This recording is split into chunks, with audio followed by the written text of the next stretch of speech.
खटका के आते हैं, वो भी दरवाज़ा खटका के आएगा। जब उसे मालूम है कि अब्बा घर में पहुँचते ही सलाम अलैकुम कहते हैं तो बेटा भी सलाम अलैकुम कहेगा। इसी तरीके से फरमाया जब वो बाप को मुस्कुराते देखेगा तो घर के अफराद को देख के बेटा भी मुस्कुराना शुरू कर देगा।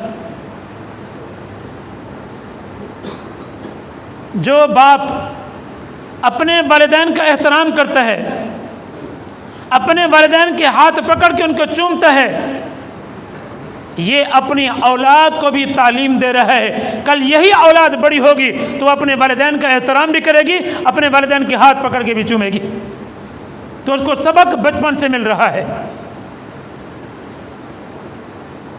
नमाज का वक़्त हो गया, माँ उठती है, अपने कपड़े ठीक करके फ़ौरन नमाज के अंदर मशगूल हो जाती है, तो फिर बेटी भी नमाज के अंदर मशगूल हो जाएगी।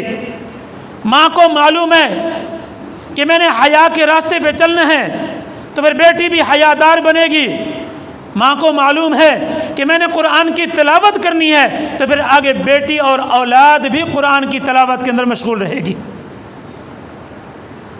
कभी कभी देखते हैं बिल्कुल छोटे छोटे बच्चे, हज़रत पीर ज़ुल्फ़िकार साहब दामद बरकातुहू लिखते हैं कि एक बच्चा लाया गया मेरे सामने, वो खड़ा नहीं हो सकता था अपने पाँव के ऊपर, उसके आगे और पीछे तकिया रख दिया मोटा, उसके सहारे वो खड़ा हुआ। बाप ने कहा बेटा सबक सुनाओ, और बेटा चूंकि छोटा बच्चा वो कहने लगा पहले मुझे मिठाई दो फिर मैं सबक सुनाऊंगा। बाप ने बड़ा इसरार किया कि सबक सुनाओ फिर मैं तुम्हें मिठाई लेके देता हूँ, लेकिन बच्चा था जिद के ऊपर अड़ गया। थोड़ा सा गुड़ लेके आया, शक्कर लेके उसको दी, अब उसने सूरत मुल्क सुनानी शुरू की और छोटे से बच्चे ने पूरी सूरत मुल्क सुना दी है। ये तालीम कहाँ से मिली उसे? आखिर वालिदैन ने उसके ऊपर मेहनत की है। आज अगर हमारा बेटा अंग्रेज़ी के 2 लफ्ज़ फूल बोलना शुरू कर देता है तो हम बड़े खुश हो जाते हैं कि हमारे बच्चे को ABC आ गई है जी, हमारा बेटा टेटा और मुख्तलिफ अल्फाज बोल सकता है। लेकिन हमें फ़िक्र नहीं कि यही हमारा बेटा पैगम्बर की तालीम से ना आशना हो रहा है, यही हमारा बेटा कुरान पाक से ना आशना हो रहा है, यही हमारा बेटा पैगम्बर की दीन से ना आशना हो रहा है। ये सारी तालीमात कौन सिखाएगा अपनी औलाद को? क्या बड़े हो कि आप सीख लेंगे ये? इसलिए हमें तालीम दी। फरमाया कि जो माँ बाप घर के अंदर आपस में बाहमी मोहब्बत के साथ रहते हैं, आपस के साथ मोहब्बत और जोड़ पैदा करके रखते हैं, फिर औलाद के ऊपर भी इसका असर पड़ता है। औलाद भी वालिदैन के साथ मोहब्बत के साथ रहती है। लेकिन अगर माँ बाप की हर वक्त लड़ाई, अब इसका असर औलाद पे पड़ेगा। जो ही लड़ाई शुरू होगी फिर बेटे के जहन में आएगा ख्याल, चलो घर से निकलो, माँ बाप की लड़ाई शुरू हो गई है, चलो हम बाहर जाके दोस्तों के अंदर बैठेंगे, लड़ाई हमसे सुनी नहीं जाती।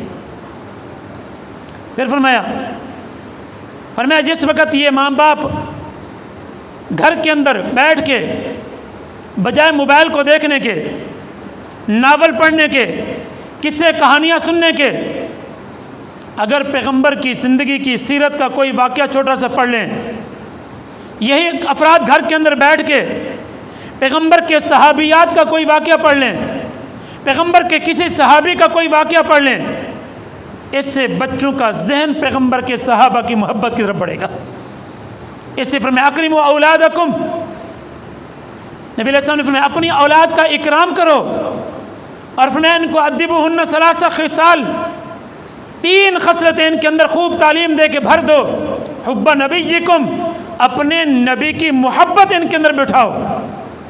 आज हमारे बच्चे जवान हो जाते हैं और हम उनसे पूछते हैं कि तुम्हारे पैगंबर का नाम क्या था, आगे से जवाब मिलता है कायद आज़म मोहम्मद अली जिन्ना। एमए तालीम हासिल की हुई और जवाब मिलता है कि अल्लामा इकबाल। नहीं मालूम पैगंबर का नाम क्या था, मैं नहीं जानता, याद नहीं है। ये हमारी तालीम है। जब हमने घर से माहौल ही नहीं दिया औलाद को कि पैगम्बर अलैहिस्सलाम का नाम क्या है, पैगम्बर की तालीमात क्या हैं, पैगम्बर की सीरत क्या है, पैगम्बर का किरदार क्या है, और फिर पैगम्बर की जमात का किरदार क्या है, पैगम्बर की जमात की तालीमात क्या है, पैगम्बर की सीरत क्या है, पैगम्बर की जमात की सीरत क्या है, पैगम्बर की सहाबियात की ज़िंदगी कैसे गुजरी है, और उन सहाबियात ने दीन इस्लाम के ऊपर अमल करने के लिए कैसे खटन मराहल मुश्किल से पेश किए हैं और उनके ऊपर उन्होंने अबूर किए हैं, कैसे अपनी जानों को कुर्बान किया है, अपने औलादों को कुर्बान किया, वतन को कुर्बान किया, घर बार को कुर्बान किया, तब जाकर हमारी औलादों के अंदर भी एहसास पैदा होगा। ज़रा बेटे को पता ना कि सुमैया के कैसे टुकड़े हुए हैं, जुनैरा की आंखें कैसे निकाली गई इस दीन की खातिर, पैगम्बर इस्लाम के सहाबी अबू फ़कीहा की पसलियाँ कैसे टूटी है इस दीन की खातिर, पैगम्बर इस्लाम के बिलाल को कैसे लिटाया जाता था रेत के ऊपर। पर मैं फिर औलाद का जहन भी इस तरफ मुतवज्जे होगा कि हमारी एक बहुत बड़ी तारीख़ है दीन इस्लाम के उधर। अंग्रेज़ के कारनामे सुनते रहते हैं, उनकी बातें हमें याद आती हैं, अपने इस्लाम और इस्लाम की तालीमात हमें याद नहीं रहती। इसलिए नबी अलैहि सल्लम ने हमें तालीम दी, फरमाया औलाद को बेहतरीन तालीम दे देना, अदब सिखा देना, यह भी सदका है। और फरमाया इस सदक़े के अंदर भी जहाँ दुनियावी नफ़क़ा ख़र्चा वालिदैन की ज़िम्मेदारी है कि वालिद पूरा करके अपनी बीवी को भी खिलाए, अपने बच्चों को भी खिलाए, इसी तरीके से रूहानी रिज़्क़ ये भी वालिद की ज़िम्मेदारी है, वालदा की ज़िम्मेदारी है कि अपनी औलाद की दीनी तालीम के ऊपर भी तवज्जो दे, ताकि हमारी औलाद को दीन से तालीम मिले और उनके दिल भी दीन की तालीम से मुनव्वर हो जाएं। परवरदिगार हमें पैगम्बर अलैहिस्सलातु वस्सलाम की सीरत तय्यबा को अपनाने की तौफ़ीक़ नसीब फरमावे। व आखिर दावाना अल्हम्दुलिल्लाहि रब्बिल आलमीन।